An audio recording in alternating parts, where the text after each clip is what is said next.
Start recording now, everyone. Okay. Good morning, everyone. All right. Welcome to our planning committee meeting. And the first item on the agenda, are there any apologies for absence? I've had none, Chairman. None? All right. Item 2, any disclosures of personal or prejudicial interests? Are there any? No? Good. Right, item 3 then is the adoption of the supplementary planning guidance for development and biodiversity. And Tom, it's over to you then. Thank you, Chair, and good morning all. I'm going to do the usual thing and try and share the screen here. Let's hope this bit goes well.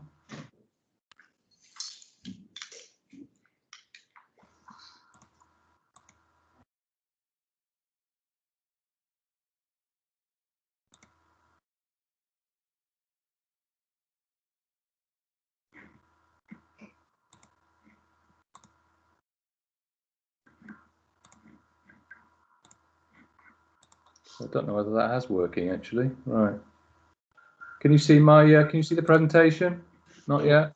So see your photograph.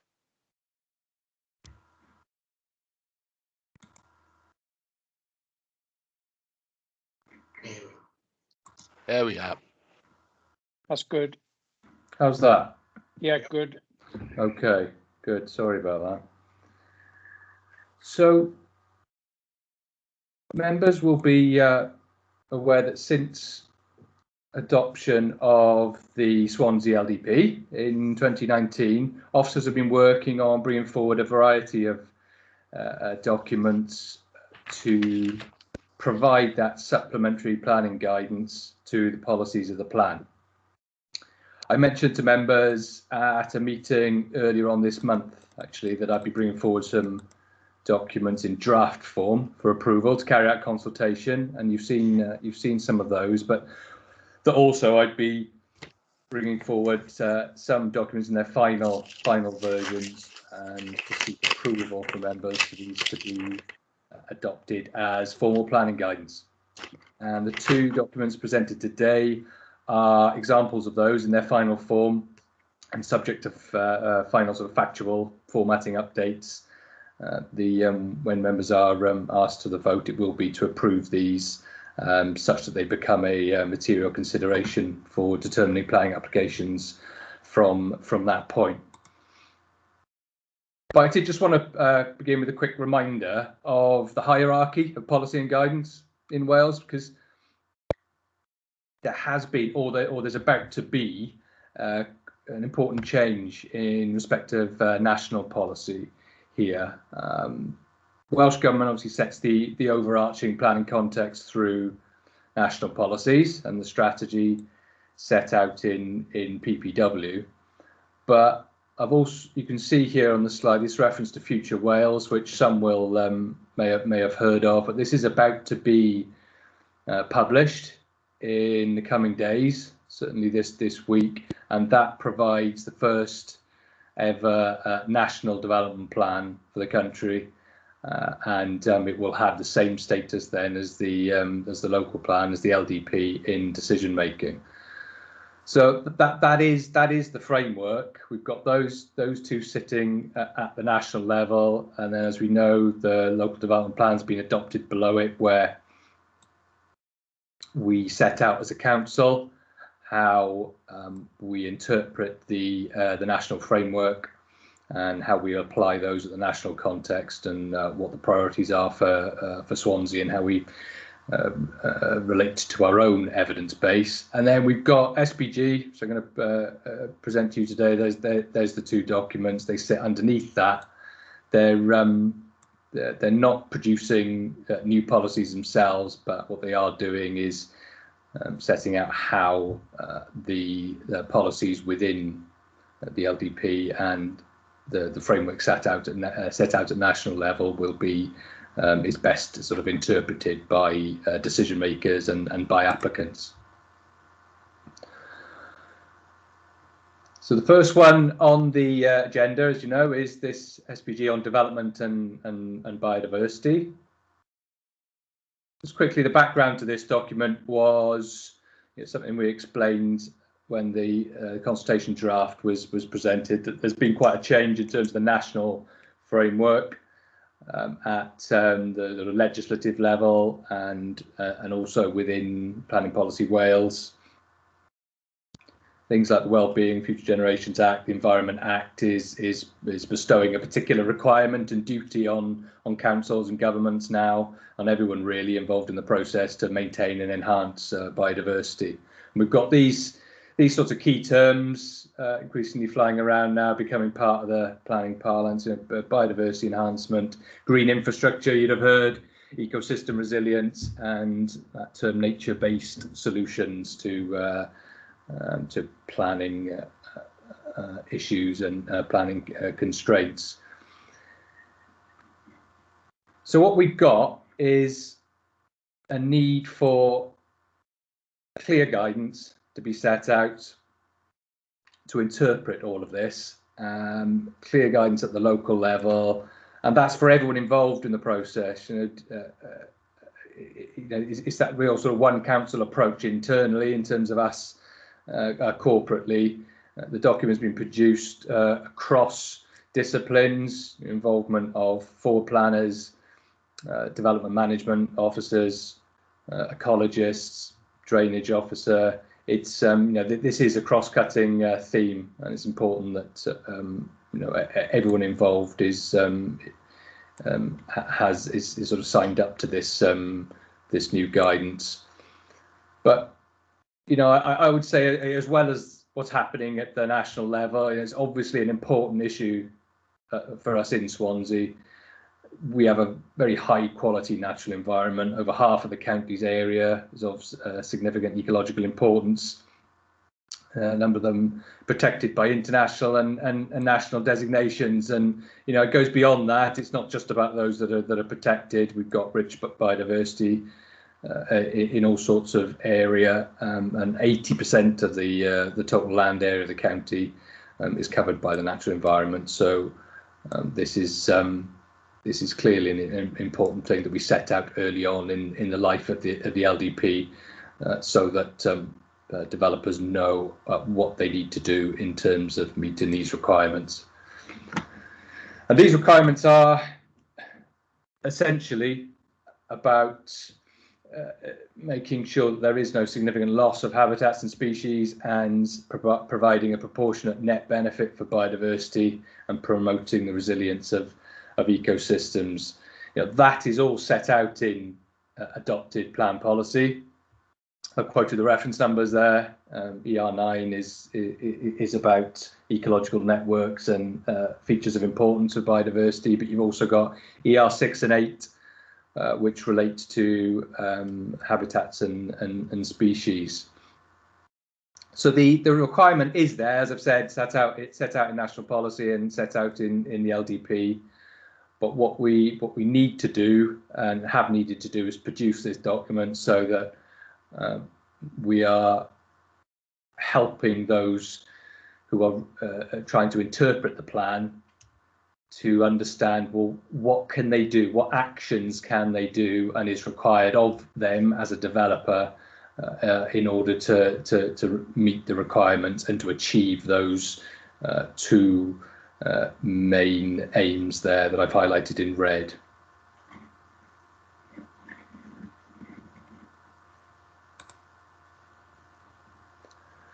So it's not my intention to go through the SPG itself in detail. Let's say that was we got stuck into some of that content when we presented it to members in draft form, but I will just do a reminder of what essentially the document sets out. And after the first couple of chapters that provide the overall background, we get into chapter 3, which sets out this stepwise sequential approach to, firstly, seeking to avoid any harm to biodiversity, seeking to avoid, if it's possible, avoid it entirely. then it goes through that sort of order of where that isn't possible, or what can be done to ensure that it's absolutely any impact is absolutely minimized. And then we work down that sort of sequential order towards, well, if there is going to be impact, what are the sort of mitigation measures that need to be put in place? And as a very last resort, then what should compensation measures be if that is required to be the case? And alongside all of that is this overarching requirement for the enhancement of biodiversity. You know, that sits there for all applications, no matter what. But as I say, though, this stepwise approach is not something that we've created just for Swansea. This is terminology that's actually in Planning Policy Wales. So what we're doing here is and really it's what chapter 4 of the document picks up on is, well, how do people do that who are looking to develop within our county boundary? And there's a really useful way in which this stepwise sequential approach aligns to our development management process. You know, members will be familiar with this kind of process that applicants need to go through in terms of understanding their sites that have been acquired, assessing, appraising those, undertaking pre-application discussions with relevant officers, then putting the planning application in, and all of those processes align with some of the things I mentioned there in terms of the stepwise process. So these are just a few extracts really of the document itself, and so I'm not going to go into the detail, but yeah, I would say that identification and assessment of the key issues early on in the process is the key message that comes across in this chapter. You know, the earlier that applicants are engaged in it, it's the more likely that any features of importance can be avoided in the first instance, and developments can work around those important constraints.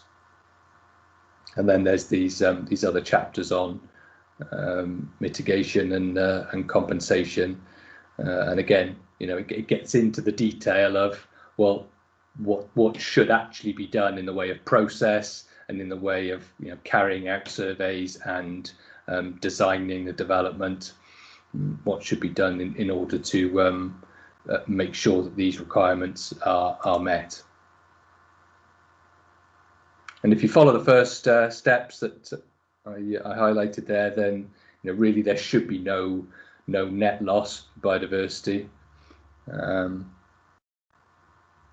but there will always be this requirement for enhancement, as I say, to be done in a proportionate manner depending on the nature and scale of the development.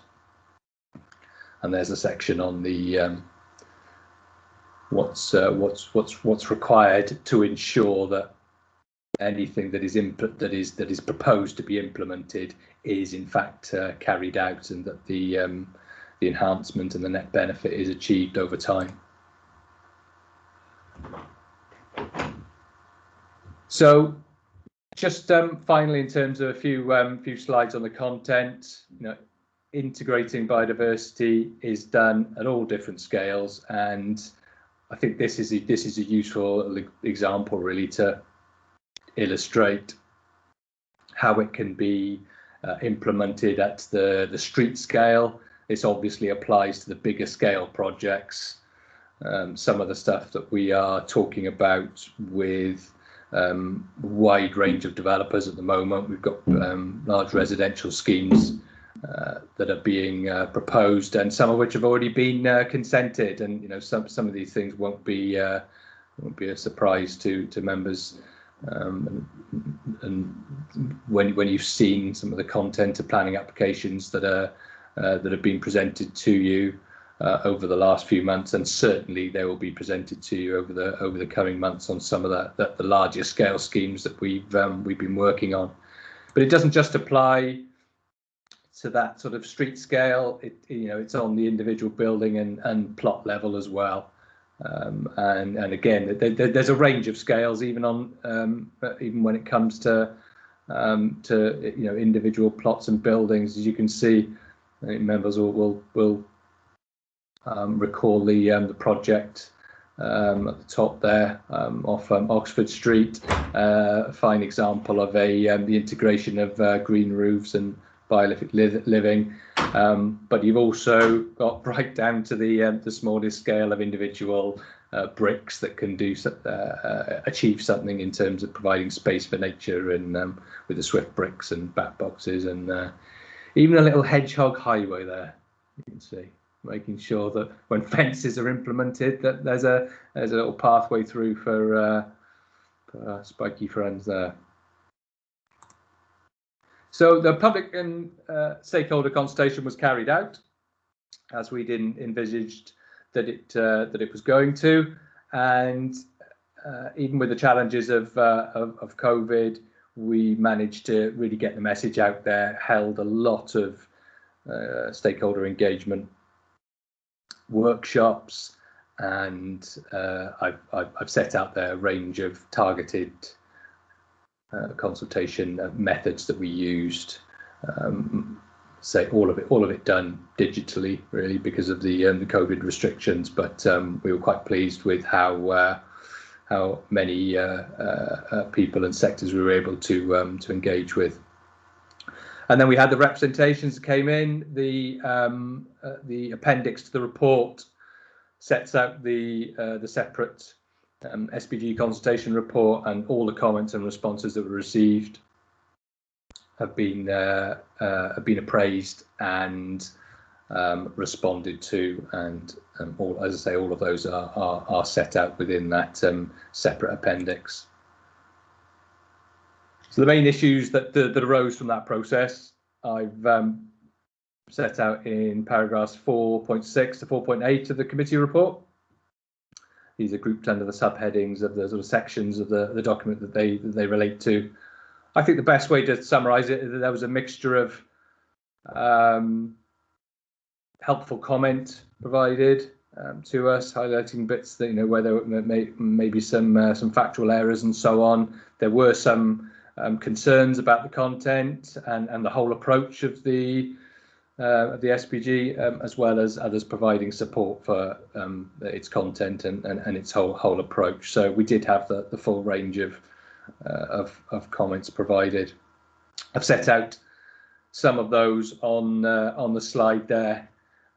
There was some within the development industry. Some raised important concerns about impacts on development viability, and that's one that has been, we've certainly come across throughout our discussions on with developers on applications, not just about the biodiversity enhancement, but about the wider issue of placemaking and green infrastructure.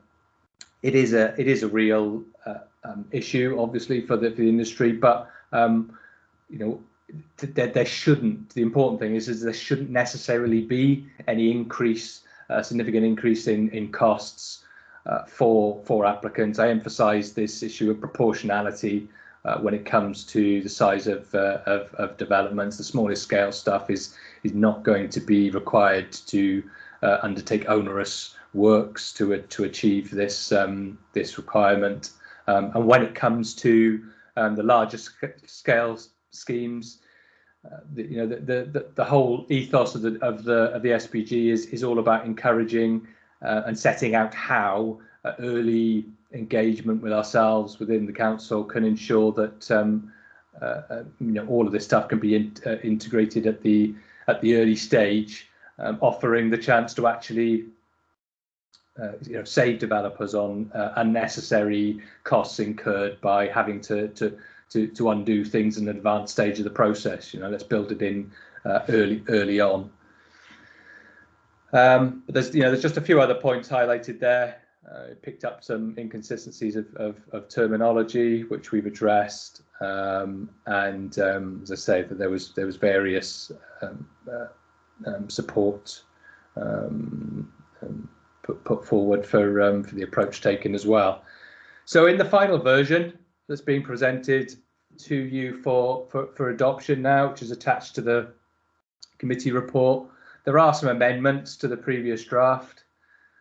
So those comments raised about some inconsistency of terms has been addressed. There is, I think, better clarity in terms of what the application requirements are in the way of some of the survey work that needs to be carried out. There was a concern raised that it wasn't clear as to how this parallel process of the drainage requirements, and members will be aware of the SUDS approval process, what that requires now, how that was aligned. So we've tightened that up. And also that point that that was on the previous slide there, I think it was that first one about, look, it's fairly substantial in length and technical in its nature. Well, I think we can best address that by having an individual user-friendly SPG on a page style leaflet, which we can have up alongside to, particularly for those that are unfamiliar with the planning process. I think that was it was a good point that was raised by the contributor. So that's essentially it from me, and subject to any minor formatting and factual updates now to the version that's attached to the report. We are seeking endorsement for members that this is approved, and that it from this point on it would become a material planning consideration in determining planning applications and an aid for all of those involved in the process.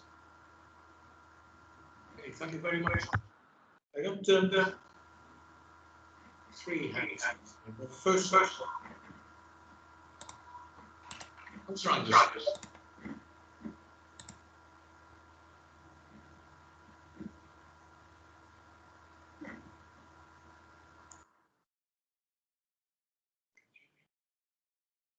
Councillor Anderson? Yeah. You were echoing like hell, and I couldn't understand you. Yeah, just a quick question to Tom. Tom, what response did you have with the consultation over this? Could I just come straight back, Chair, on these questions? That'd be useful, I think. Yeah, thanks, Councillor. We were quite pleased in terms of the range that we had from the sort of environmental groups who obviously very are built into this process. But we also had, it was very important, we had developers as well coming forward. We had SME and we had PLC as well represented in terms of the representations, and we did stakeholder presentations then through using this format, actually using Teams, to our developer forum. We got set up and went through that through the document in detail, and had a really good discussion with developers on what the document should and shouldn't do, and what it's intended for. So I'll repeat that message really that came across from some in terms of this concern about, well, it's yet another thing that developers will have to address, and I really understand that, and we take it on board. But I think the message is that we have to deal with it because it's there as a national requirement. It's embedded now in the policy, in the legislation. So that's the reason we've got a whole series of SPG to come forward to supplement policies of the plan, but this is one of the ones we prioritise because we wanted to get on with providing some clarity as to how applicants can actually go about meeting their requirements. Okay, thank you, Tom. Councillor White. Yes, thank you, Chair.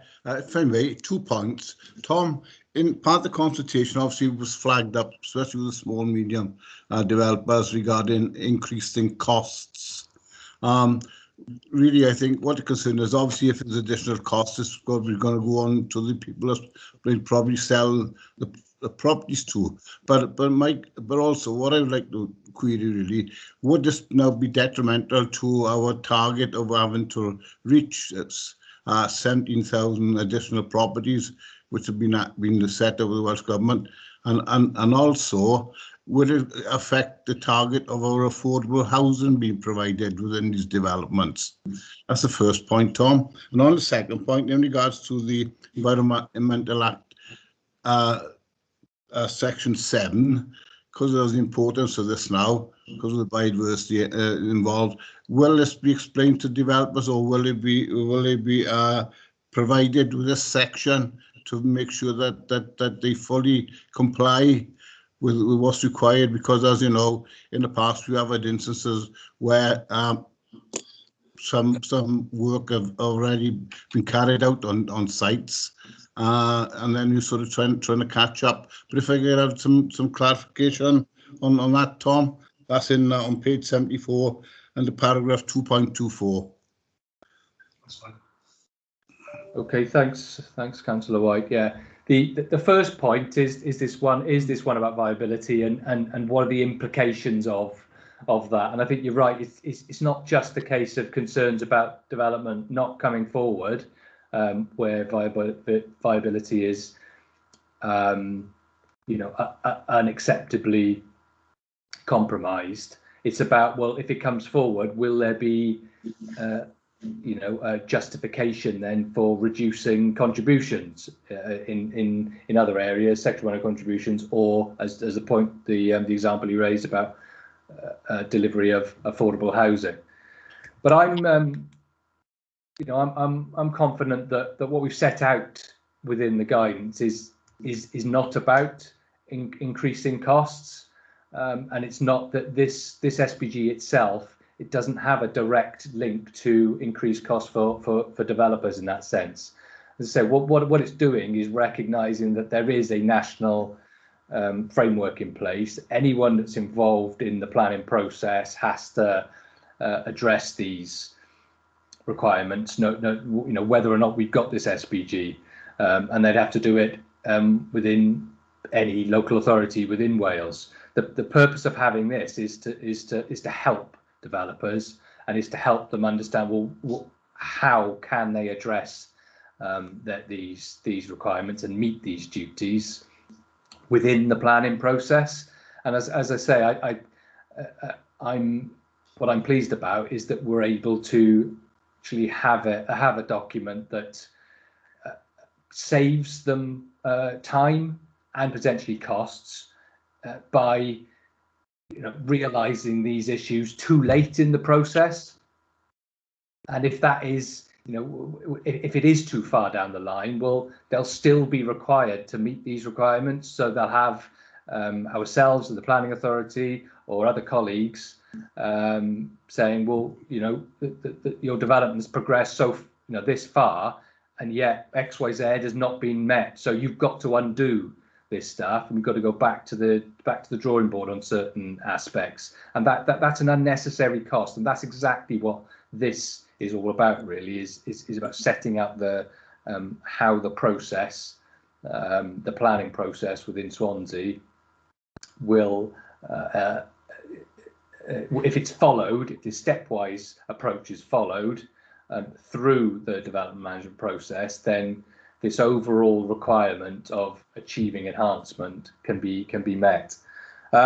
Just in terms of the second point then about the Section 7, again, I think there are references to that and to the importance and the duty on developers. There's reference to it in the document, but there are also it's important that the SPG itself is not too overladen and too cumbersome as a document to interpret as well. But what it does do is contain the right sort of signposting and cross references then to this information that we can clearly set out on our website, for example, so that developers can be taken to, if something is really important, we put it up there in bold capital letters on our web pages to say, look, these are your duties. It might be something that lies outside the planning process, for example, but it's still a requirement, and still something, a key thing, that the message that developers would need to be aware of. So we did think about that, and we made sure that there were, to say, those kind of links beyond. If it wasn't considered part of the planning guidance itself, then there are direct links to the messages that are set out on our web pages. Okay. Councillor Mary Jones. Thank you, Chair. One of my questions has been answered about the affordable housing or social housing, and I'm glad to see there's a reference to tightening up with phrases such as net loss or significant loss. But really, I've been reading right through it, and you've got a few references to early engagement with the planning ecologist in case a P is needed.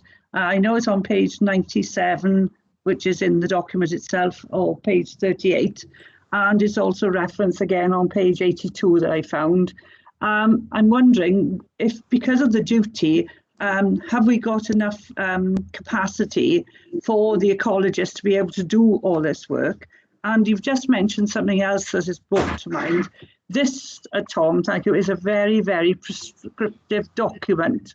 And so it should be. It is of, a matter of great importance about the biodiversity, but it only seems to apply to planning, and yet the council actually do a range of other things, i.e. we might want to put a new road through somewhere, or a cycle path through somewhere, and yet the duty doesn't fall there. So how are we going to have this disconnect connected? You did say something, you're going to put something on the web page, and I want to know how other departments are going to have to obey perhaps the biodiversity if it's coming out through this new document.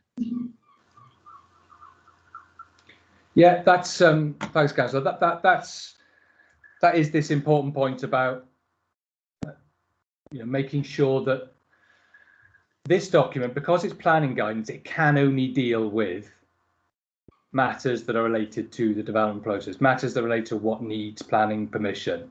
So that's obviously what we focused on. But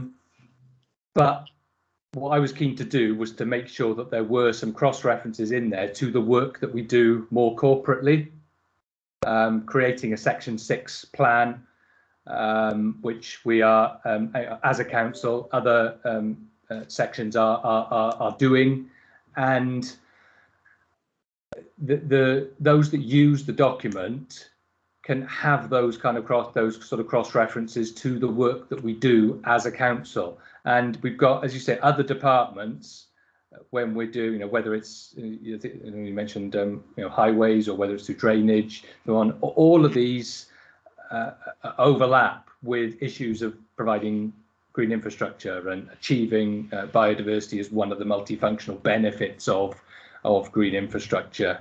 And this whole duty then is something that, as you've said, applies to all of us, not just planners.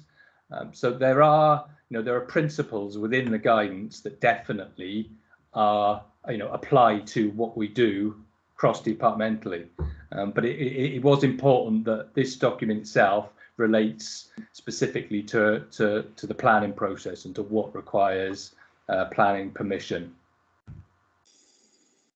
Okay, thank you, Tom. Thank you. Can I have an answer about the ecologist, if there's going to be enough, well, there's only one ecologist, I take it, and will there be enough capacity within that person or team to take? Sorry, my mistake. You raised that first. So yeah, we're given it is such a corporate priority, this certainly won't be the first time. Well, it isn't the first time you've heard it, me talking about it, and this won't be the last. Other colleagues will be coming to you and certainly members of the council at full council meetings, talking about our full corporate approach to this. And I think because of that, there's been a resources drive towards getting more within that natural environment section, more resource, so that will certainly be more than one ecologist, and it's it's something. The facts are, I suppose, is that it's something that we've got to deal with. It was right that we have the right process in place, not just based on a concern about limited resources, but that the process must reflect what's the right thing to do in terms of achieving enhancement through the planning process. And then, certainly as a service, we will be making sure that we have the right resources to be able to meet those requirements. Okay, right, thank you. Councillor Linda Tyler Lloyd.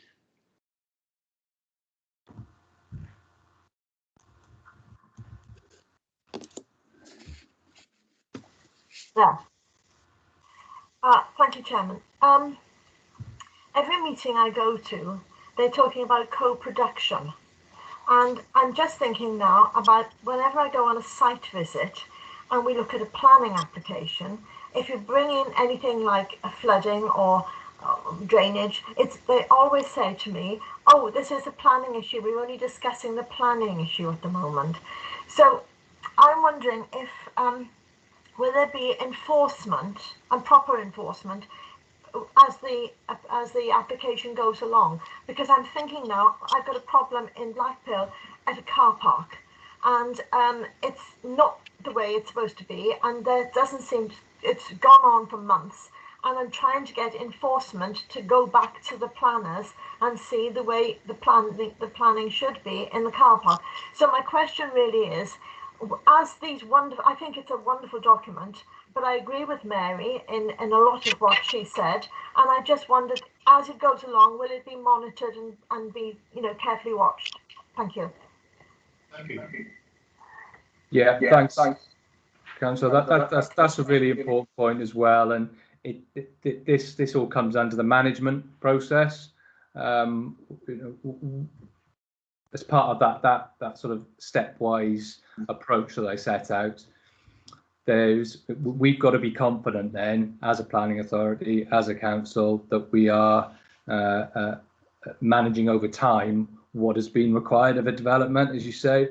So where it's appropriate, planning conditions can be used to apply to and to refer and to reference management plans, environmental management plans that may be required, and that is something that we can check. And if we are concerned, or if we uncover that elements haven't been delivered in the way that has been required as part of a planning application, for example, if we put in a condition about certain development must be delivered in accordance with plan number so and so, or in accordance with the management strategy, that's something that we are able to use as an enforcement case to follow up on, because it is about the delivery at the end of the day of these measures to achieve the enhancement. Thank you. Councillor Will Evans. Thank you, Chair. Just a quick question from me, Tom. Are we satisfied that there are no anomalies between this SPG and the National Policy and Future Wales document? So are they sort of in compliance with each other, in other words? Yeah, that's a good one, because it has been a challenge that knowing that this was on the horizon, this Future Wales document, and it hasn't actually been formally published yet, but it has been released as a sort of as a final draft, unformatted then. So we are confident we know what the content of that document is actually going to say, and we've had quite a close working relationship then with relevant officers within Welsh Government, that on within the natural environment section, and that's been really important to make sure that we've been consistent, not only with future Wales, but there is actually going to be when Future Wales is published this week.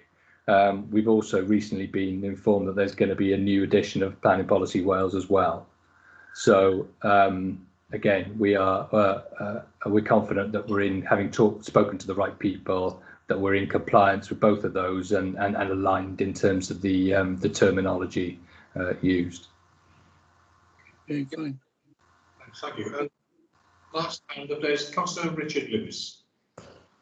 Good morning, Chairman. Linda Tyler-Lloyd made a very interesting point on drainage, and I often think that is the poor relation which happens. Now, in Gowerton, there was a planning application there, and the drainage I felt was a very important one, because if you looked at the actual plans, it meant that the water had to run uphill to a tank, and it was sort of hived off. We didn't give it, as a planners, we allowed it to go ahead. We didn't give it enough time and thought on it. And in the end, the wall on the main road leading up to Three Crosses, they wanted a 1.5 metre wall. Eventually, I think it's an 8 or 9 metre wall has been put in there to try and help the problem. When I raised this at committee stage, planning is the drainage is different, and it was pushed to one side.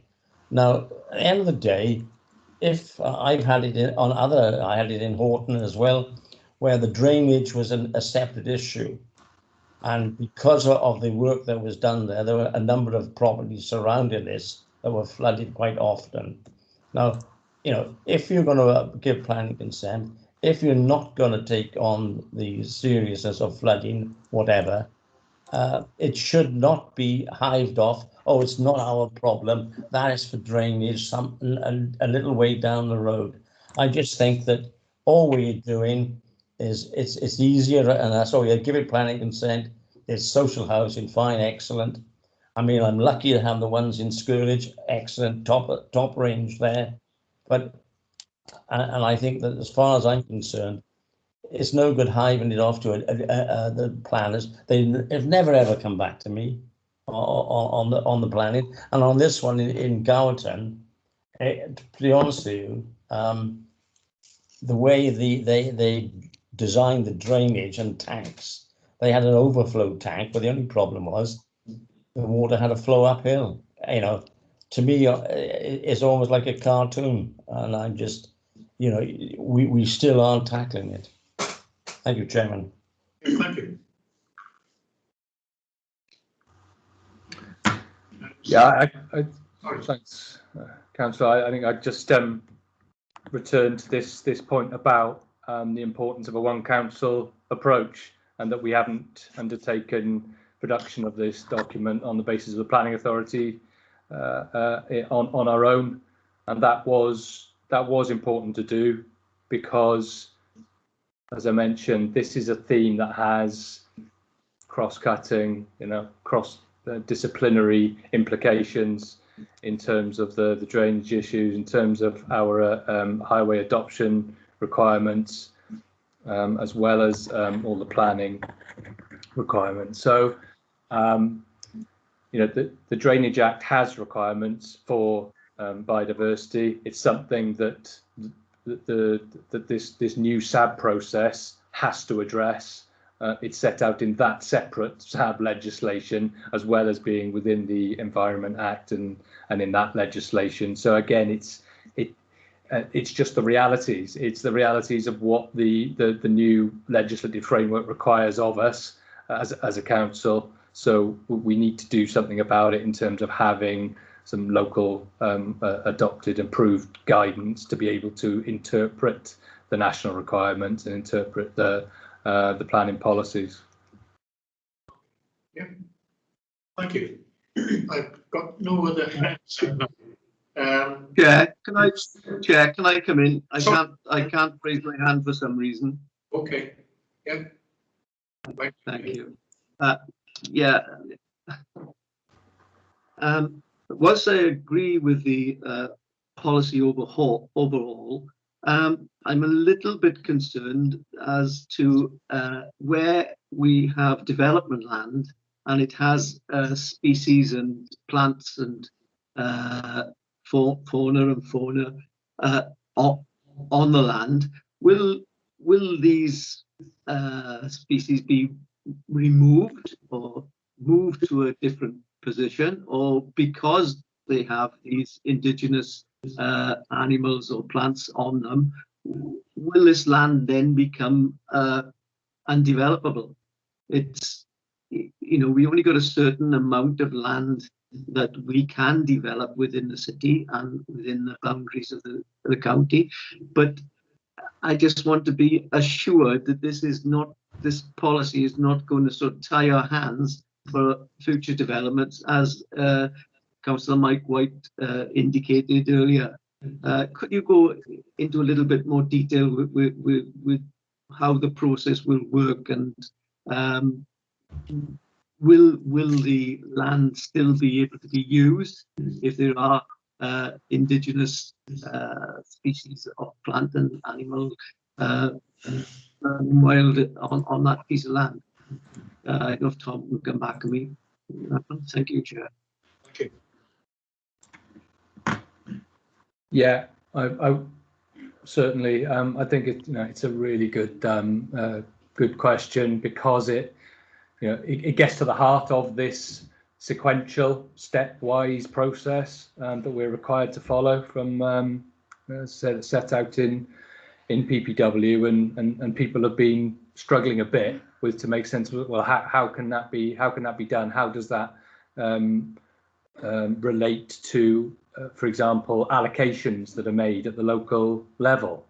Now, a good example of that is that first stage that I mentioned in terms of that sequential process of avoiding a site where there are biodiversity issues. Well, in the development plan, members have approved that and adopted that as our corporate position in terms of land for development. And in effect, we've been through all this process through the formation of the LDP, and have considered all these issues in the round in allocating the sites, and therefore what the SPG says is that there is no requirement to look at avoiding that site in the same way that you would be for a windfall site elsewhere that perhaps have the same kind of biodiversity issues and constraints on it. So that was really important to spell out, because, as you say, that could have implications for all of the land that we've just very recently endorsed as land to meet our requirements for delivering development, including priorities such as affordable housing. So, but then you'll go to that, on those sites that are allocated, you go to that next stage then on that sort of stepwise tier of, well, how can it be absolutely minimised then? How can the impact be? And there's ways in which, if a true placemaking approach is taken, which we have built into the adopted plan and to supporting guidance, very strongly, then there's no reason why we can't find a solution to absolutely minimise that impact. And where it has to be the case, where some mitigation, where there's going to be some loss, where mitigation can be provided. Again, it's all about understanding that at an early stage and designing it into the development itself. That's what I say about that. That's the important difference between the process that we've already been through as a council of selecting our land for development for the next sort of 5 years and beyond, how that is a slightly different process to how we then deal with avoiding development on sites that are not allocated. So can I take it that we have your assurance that all the LDP sites that are in the plan, in the LDP, are now future-proof then against this special planning guidance you're bringing you this morning?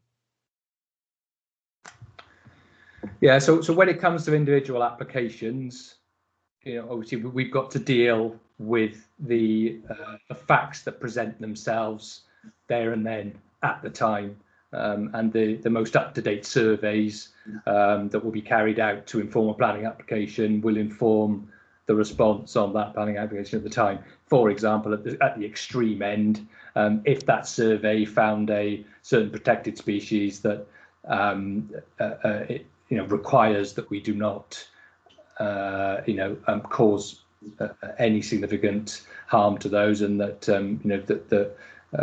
we've got that short list of species that you know about where that kind of requirement to avoid any adverse impact is at its strongest, then we've got to listen to that at the time of the planning application, and we've got to deal with it.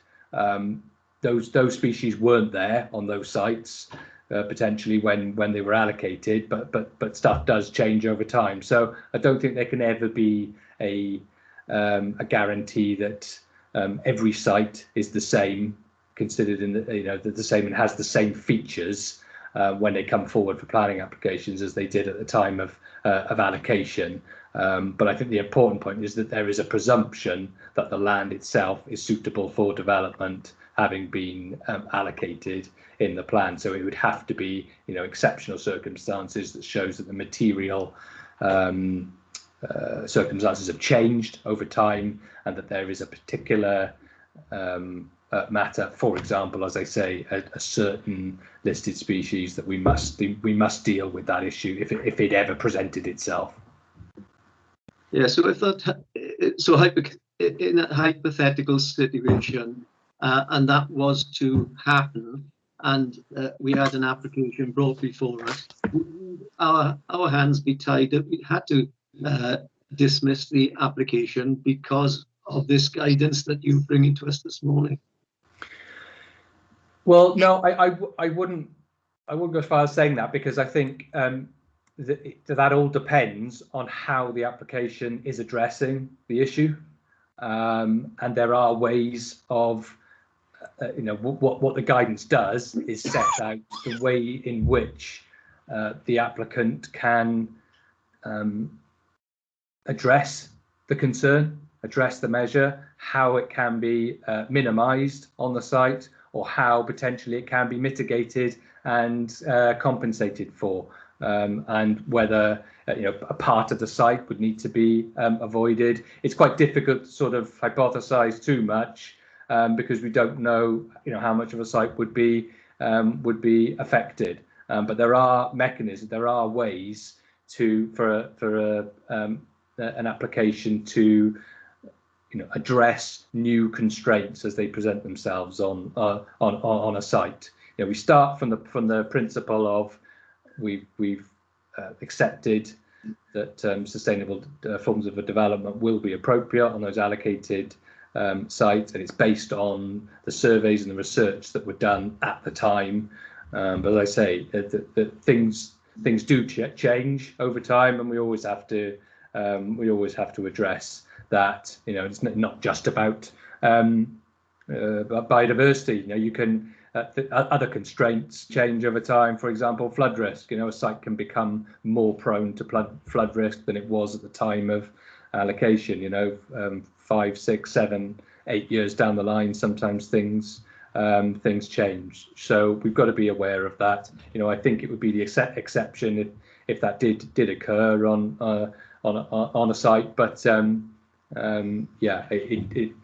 it's important to recognise the principle that constraints on a site do evolve over time, but the whole purpose of the SPG is to set out, well, how can that be dealt with? How, if things have do present themselves in terms of biodiversity issues, then how can they be integrated into the development proposals?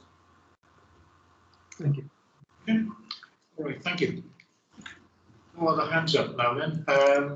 Forward. Thank you, Tom, and for your presentation and answering all those questions raised by members. So if that's the case, Tom, do you want to come back with anything, or are you happy to go into a vote? I'm happy to go to to go on to the vote. It's fine. Thank you. Okay, then, members, we will now proceed to vote on the adoption of the SPG. You can see the recommendations in front of you, and A, B, and C. And we will now electronic vote. Yeah, this should be up now, so maybe in your chat or on your screen. So, can you see that the vote coming up? if any members are in trouble, we can take them verbally afterwards. Then, so I'll give it 30 seconds or so for.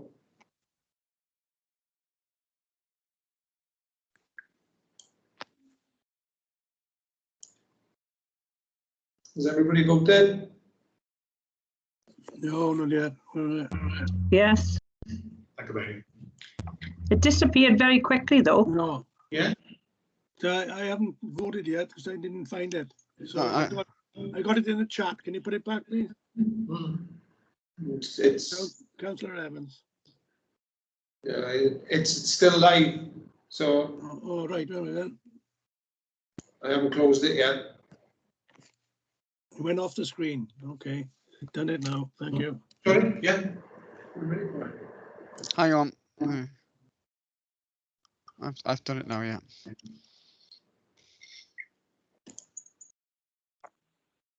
I'm going to close the poll now. All done? Yeah. Yeah, hope so. Has anybody not voted electronically and need to record the vote verbally?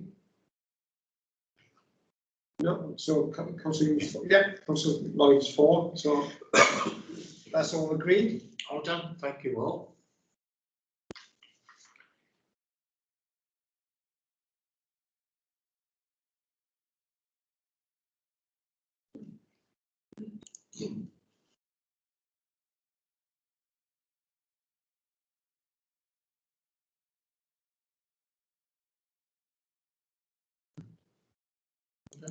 Yep. Okay. All right. Thank you. Thank you all. And we move on to item 4 now. Then is the adoption of the supplementary planning guidance for the Mumbles conservation area appraisal and management plan. And it's open to Steve and Christina for this one.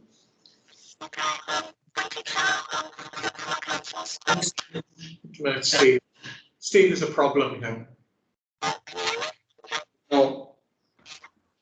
It's coming across very Dalek-y, Steve. Yeah.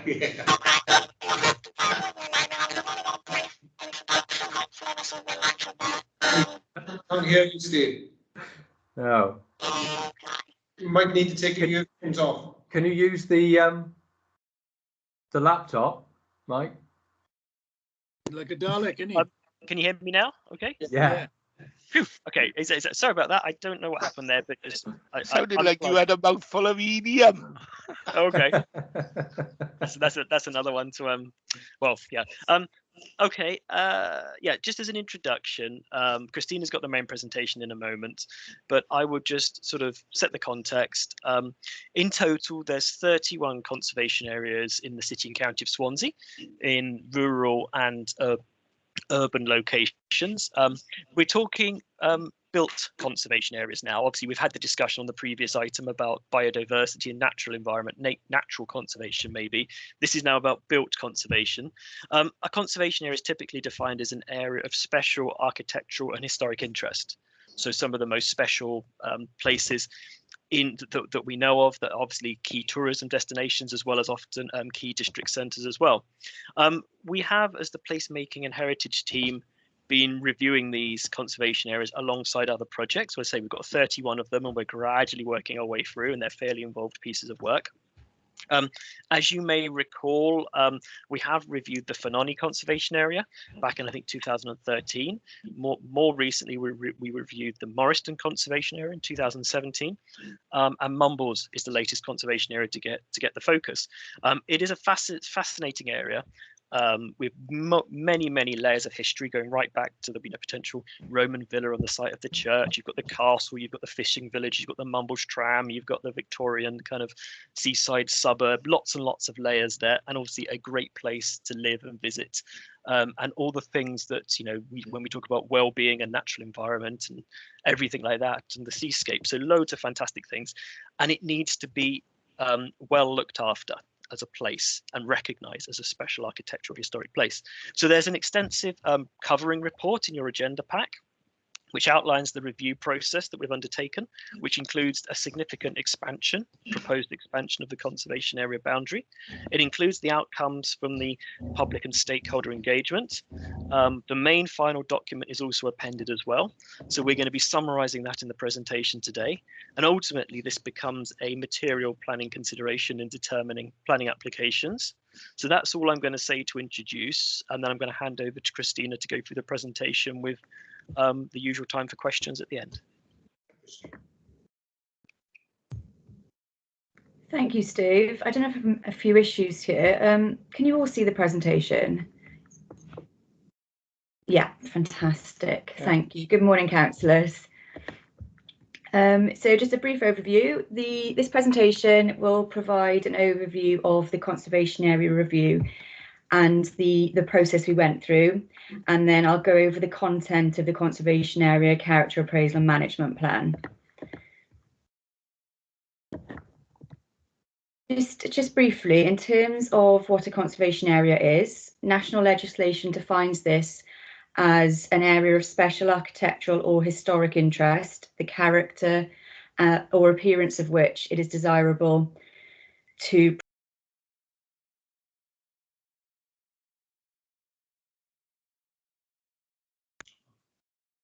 You're on mute, Christina. Is that okay? Yeah. Can you hear me again? Yeah. Did you hear just the brief overview? I'm not sure what's happened then. Do you need me to go back over anything? No, I think that's fine, Christina. That's Fantastic. fine. Okay. So yes, a conservation area designation is more dependent on the overall quality and interest of an area rather than the individual buildings, although there are often a number of listed buildings included within the area. Conservation areas are locally designated by local planning authorities, and there is a duty to review these from time to time, but there is no set time frame for the review. So designation gives increased protection in terms of planning controls. Any new development within a conservation area will need to meet the preserve or enhance test. So this means new development must either preserve or enhance the character and appearance of the conservation area. Designation, however, does not stop change, but brings stronger tests for quality of development. Designation also brings controls over demolition works to structures over a certain size, works to trees and adverts. There are reduced permitted development rights for householders where Article 4 directions are in place. However, this would form a separate project. I can cover this in a little bit more detail further on in the presentation. In terms of architectural and historic interest, Mumbles often evokes the image of Oystermouth Castle, set on higher ground and overlooking the village. Built in the 12th century, it is now Grade 1 listed and a scheduled ancient monument. Historically, the village was based on fishing and focused around the narrow streets and cottages called slades that led steeply up Mumbles Hill. The Swansea to Mumbles Railway opened in 1804, and then the first regular horse-drawn rail passenger service in the world was introduced in 1807.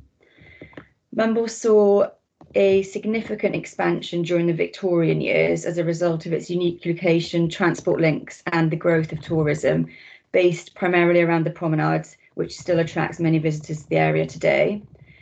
So Mumbles has a dramatic landscape setting fronting onto Swansea Bay with expansive views, steep cliff face and wooded backdrop, all of which provide a strong context and setting for the area. Mumbles includes several areas of distinct character, distinct historic townscape. For example, the Newton Road shopping area, which includes many three-storey Victorian gabled terraces with bays. There are also a variety of buildings and structures of particular heritage merit, including a number of listed buildings throughout the area. So looking at the reasons for the conservation area review, the Mumbles Conservation Area was originally designated in 1969 and since this time has not been reviewed.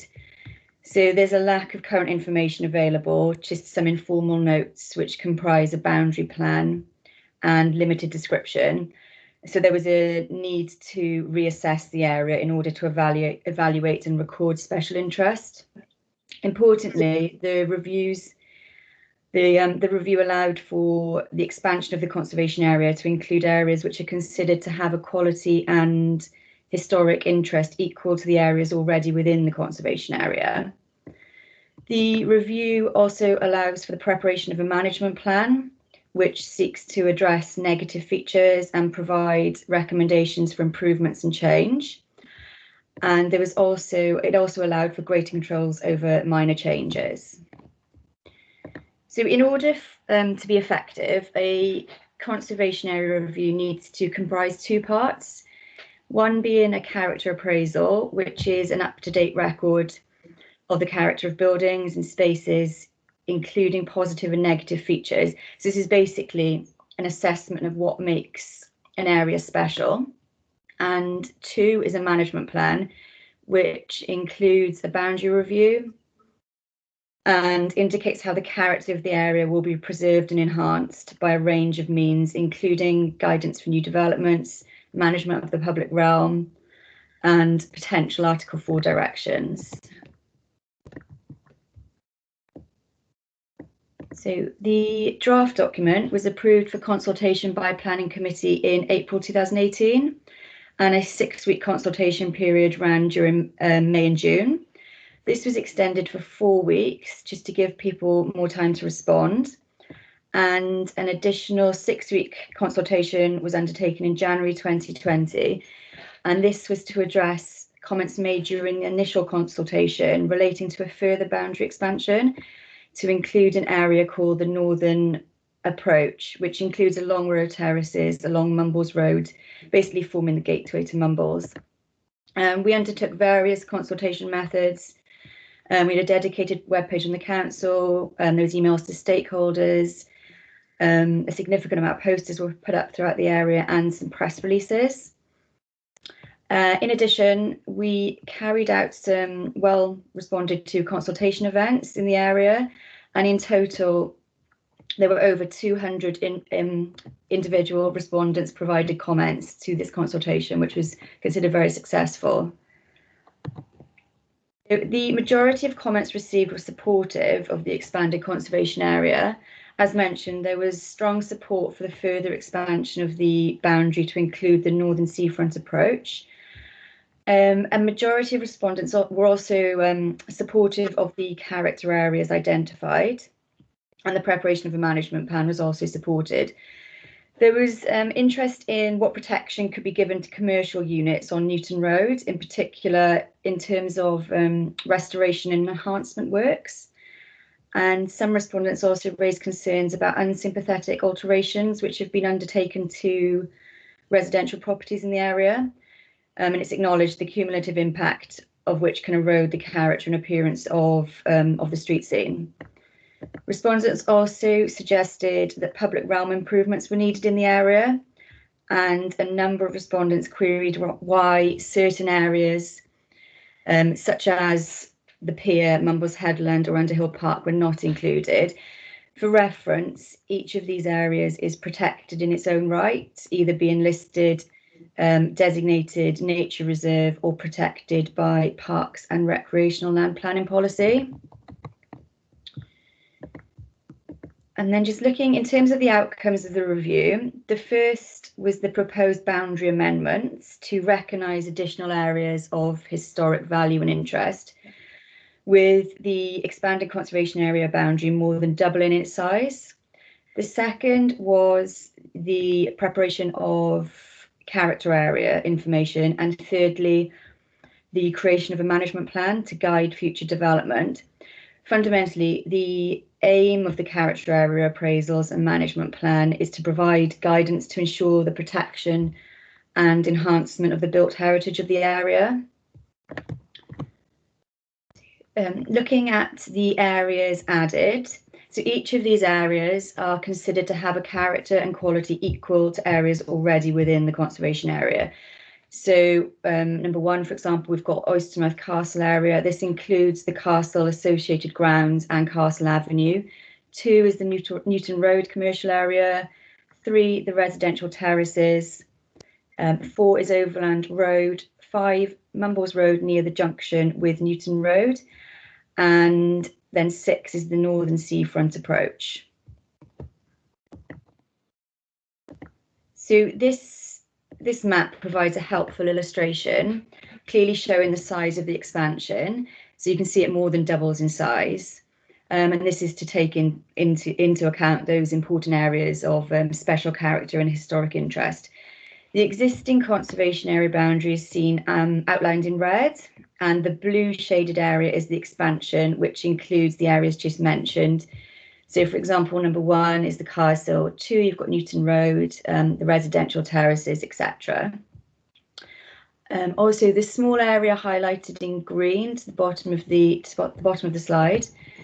This small area is to be removed. This comprises a very small area of modern development at Western Close that does not contribute to the character and special interest of the conservation area. So the expansion to include these additional areas, including, for example, Oystermouth Square and the Prom, which are shown just around this number 5.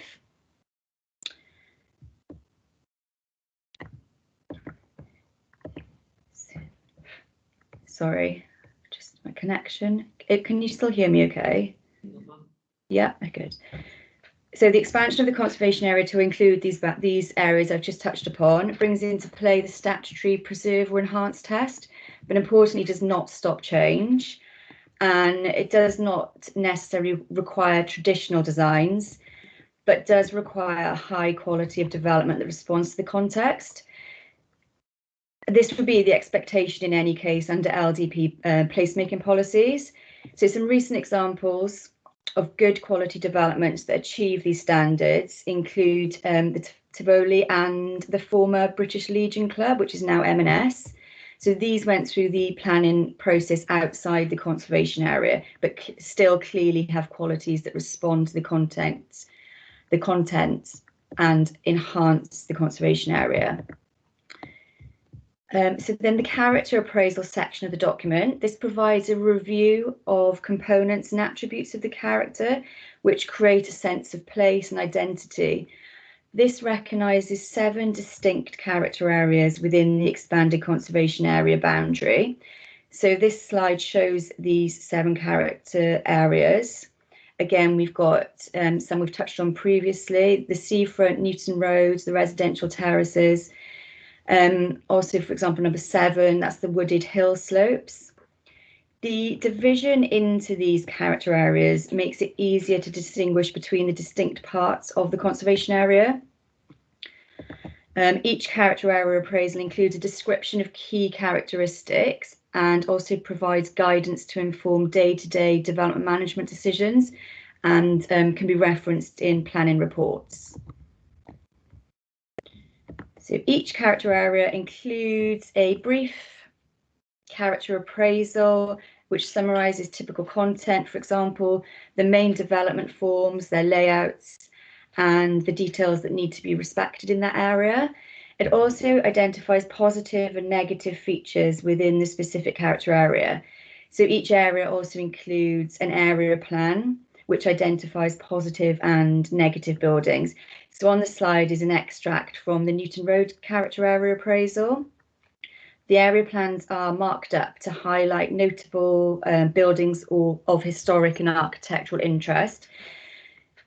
So, for example, focal buildings, these are shaded green. You can see these here on the slide. Other heritage buildings that contribute to streetscape are identified as positive buildings. These are shaded yellow. And then the negative buildings, those of inappropriate scale, materials or design, are shaded in red. So the purpose of splitting the area into these character areas and describing these key characteristics is to provide guidance for those both preparing the proposals and guidance for development management decisions to ensure that development is appropriate in its setting. And then lastly, the management plan. This provides recommendations and sets out key issues and opportunities to preserve and enhance the area's special character. This can be done in a range of ways, and guidance is provided on, for example, opportunities for the enhancement of existing buildings and guidelines for appropriate alterations and repairs. And sympathetic alterations was an issue raised during the consultation. And whilst it is not possible we can't turn back the clock, it is important that property owners adopt a sensitive approach to repairs and alterations. There is a need to raise awareness of the importance of street character and the contribution that individual buildings can make to this. Guidance is also provided on new development, as has previously been explained. The conservation area designation does not stop change, nor does it mean that only traditional designs are acceptable. Instead, it brings a higher level of design quality to address the preserve or enhance test. The management plan also notes that there is the possibility of imposing Article 4 directions on selected unlisted buildings of character. So this would effectively remove certain permitted development rights. There is a long-standing Article 4 direction within the original conservation area dating back from 1977. This removes some permitted development rights for householders. But these Article 4 directions are for the original conservation area boundary only, and they would not apply to the enlarged area. So any Article 4 directions which could be imposed in future, this would need further public consultation and would need to be reported back to Planning Committee. And then finally, in terms of the next steps, prior to final publication, there's some minor factual and formatting changes necessarily, along with updating a couple of the photos throughout the document. So we are endorsing that the document be approved and adopted as SPG. The Mumbles Conservation Area Character Appraisal and Management Plan will become a material planning consideration in determining applications within the enlarged conservation area. So that's it from me. If I can open it up to any questions. Thank you very much. Thank you, Christine. Steve, I've got two already. I've got Chris Councillor. Yes, thanks for that presentation there. If I could, Chair, in regards to the management plan that just was put up there, I've got a query really, because it's been already stated on page 217, section paragraph 7.5, the existing people obviously got to comply with the issue regarding the actual improvements and materials, but then if this document goes through, then they would this would have to be the other people then applying would have to go through another procedure. Can we just have clarity, because in the event of somebody being refused a decision to make alterations, if could they then go to an appeal, because it's seen that we are perhaps operating two systems? Can I have clarity in that, please, Chair? And in regards to my last point, on page 221.7.98 regarding the on consultation in regards to funding, I vaguely remember there was an announcement made previously about a grant funding scheme being put forward by government for seaside towns with tourism that's been affected. Have this been looked at? Okay, Chair, shall we respond on the questions one by one? It's probably easier because it keeps it focused. Yeah. Okay. Hopefully, I'm coming across clearly. And yeah, Christina, if I start off for this one, and if you want to kind of add on anything else, yeah, Councillor White, you were referring there to section 7.5 of the final document or the proposed document for adoption, which relates to Article 4 directions. So just to be clear, as Christina outlined, there's some what's called historical Article 4s in the original conservation area that have been standing since, I think we heard 1977, I think it was. In terms of the enlarged conservation area, the council could potentially choose to bring in additional Article 4s, which would restrict household development such as, but that would be a further process that would require further consultation. If the council were to do that and a planning application were refused on the basis of a concern for the conservation area character resulting from a development, there would be the usual right of planning appeal to the planning inspector at the usual process there. What I would just outline is that in all conservation areas, in addition to what Article 4s the council could bring in, there are national restrictions that are set by Welsh Government in what's called Article 1(5) land, where there's national restrictions for changes to roofs, changes to chimneys, wall cladding and two-storey extensions. So that comes automatically as a restriction set by Welsh Government. And, you know, the point to note is that a significant proportion of the existing Mumbles conservation area is residential properties. And that's not necessarily been a burden on those residents or a burden on the planning process. And some of our other conservation areas, such as Morriston, are predominantly residential, again, where there's no significant issues with the burden. So it's a kind of balance, it's like many things in planning, in terms of recognizing it's a special place, but also recognizing it's a place where people live their day-to-day lives and finding that balance. What we will be doing in the expanded conservation area, we will be writing out to all the properties. I think there's over 1,000 properties in the increased conservation area, to make sure that they're aware. We wrote to them during the consultation. We'll write to them again in the, if this is confirmed, and that will include a leaflet that's already on the council website about living in a conservation area, what it really means for some of those small changes that people may make. And the other key thing to note is if these residents do wish to make a planning application for something that's covered by one of these Article 4s, currently or in future, there's no planning fee for those things, so they don't have to pay to apply. That was the residential side of things.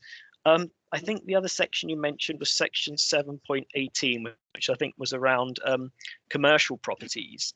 And so yeah, obviously the other key thing to note is, say, the commercial properties that are proposed to be added to the conservation area, namely Newton Road, already have a good quality of frontages in the main. The properties already are well maintained, and we know in the post-COVID recovery, having these high quality distinctive places, district centres, will be important to bring the footfall back when we're allowed to all come back to our local centres.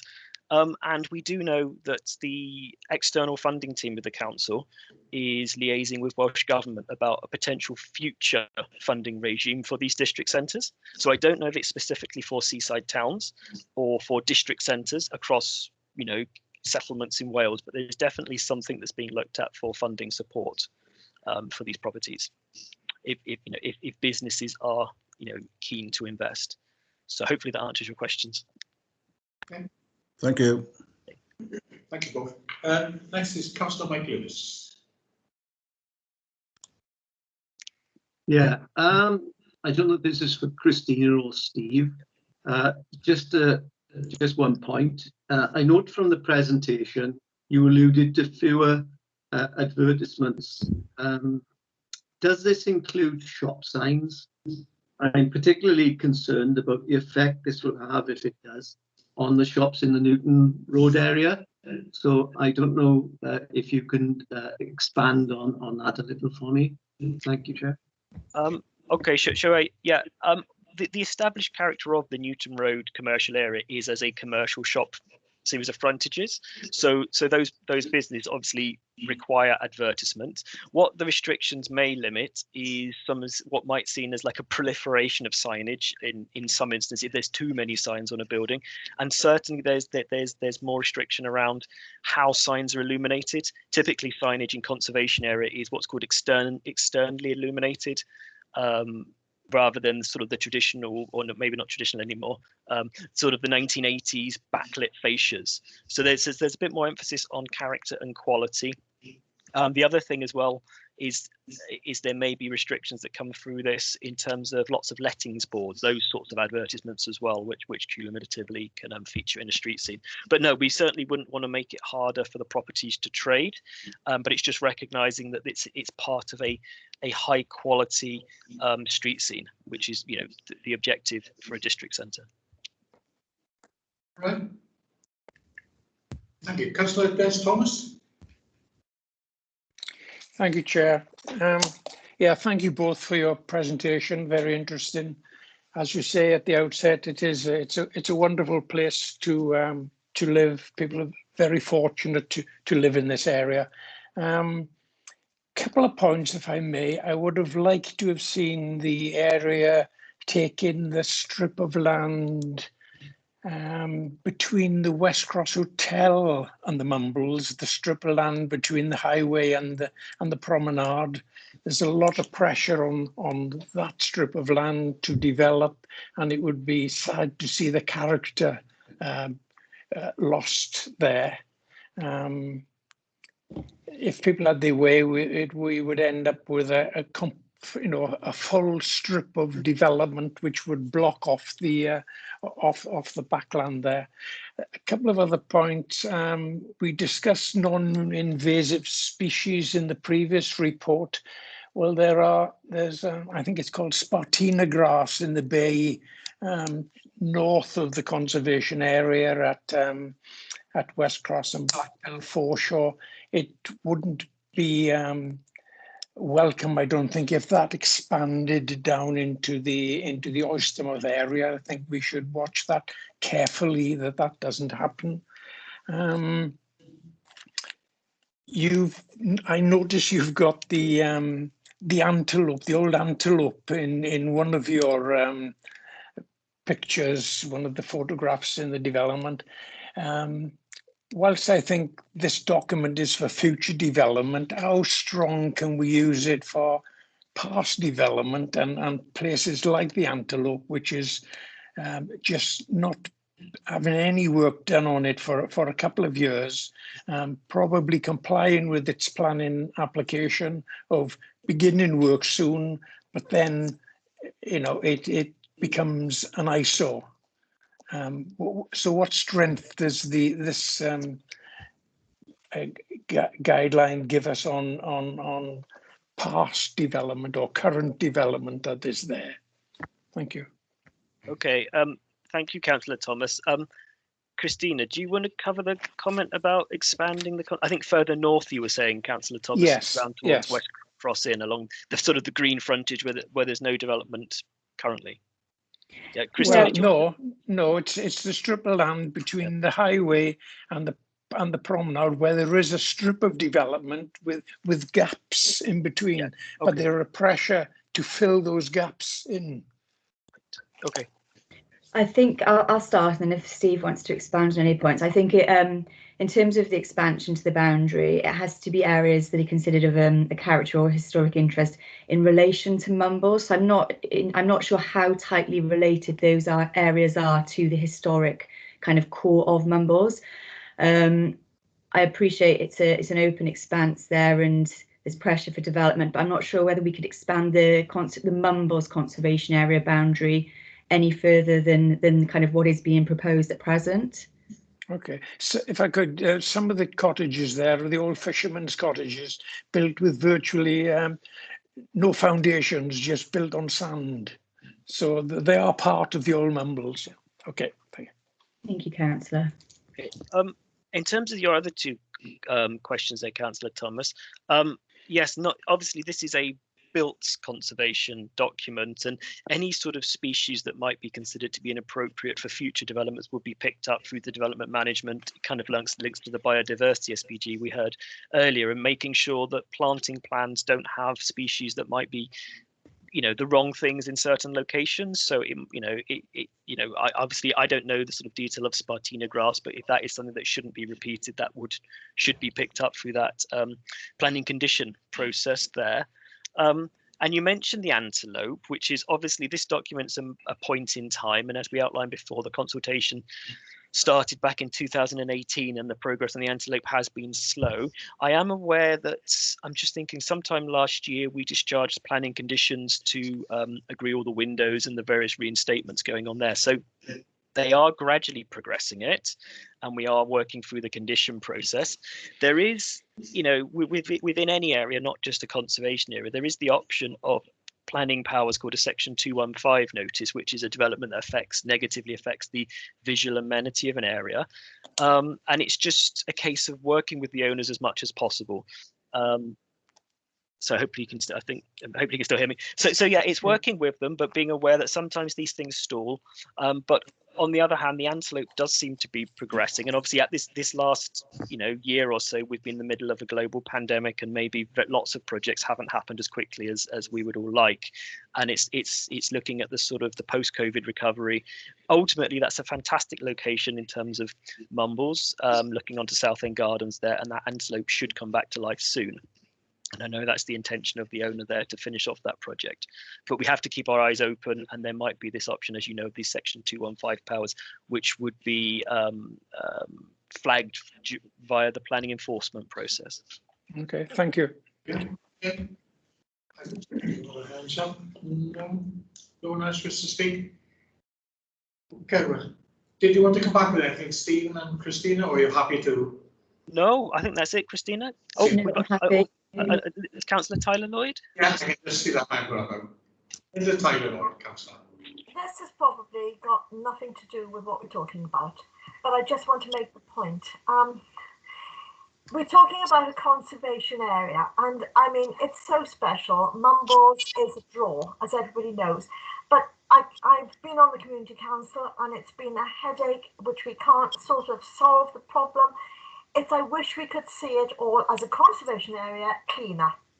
And so I would just like somebody somewhere in the council to encourage the owners of the shops to just keep their area clean, because I get phone calls with people getting very cross. Can't you tell the shops to clean up or clean the windows or be like Italy and keep have a more sort of civic pride? So I just want to say that I've said that to council.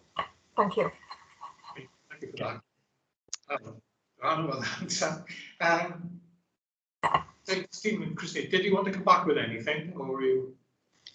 There's nothing further unless Steve, you've got anything.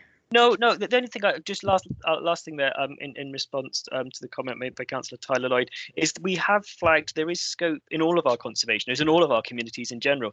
There is scope for more volunteering, more community engagement. Obviously, in the post-COVID world, when we are allowed to get out and about, there'll be lots of people maybe wanting to just help, hopefully. And certainly in the Fenoni and Uplands conservation area that we reviewed back in 2017, I think it was, that resulted in the formation of a conservation area advisory group. And also there's been various kind of volunteering projects in the area. So there might be more community mobilization, you would hope. It might not necessarily be cleaning shop fronts, but in terms of supporting the work the council has to do with limited resources in the public realm. So there may already be something like that with Mumbles Community Council. I'm sorry, I'm not necessarily very aware, but there is that opportunity to get out, to interact, to help improve the local environment. It's all about Future Generations Act. It's all about collaboration and all those sorts of things. So definitely, anything like that would be a good idea. A good idea to take up there. Yeah. All right. So, well, members, there's no other hands up, and you've heard a very good presentation again there from Steve and Christina, and we're now in a position to vote if that's ready. And recommendations in front of you, there are A, B, C, and D, and the recommendations are there in front of you now. So if you'd like to take your vote. Yeah, I move, Chair. Now see the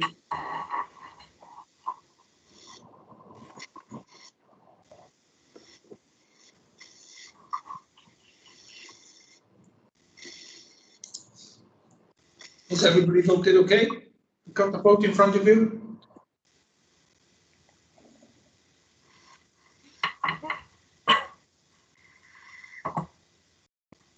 Don't think everybody's voted, but it's Any more to vote? no. Okay, I'll close the poll now. Carried? Yeah, we've got the big votes here. There, So, okay. and yourself as well. Yeah, there you are. Thank you very much. That's carried. And we're back again next Tuesday, a week tomorrow. Thank you, Chair. Thank you. Thank you, Chair. Thanks. Thank you all. Bye. Bye. Thank you, Bye. Chair. Thank you.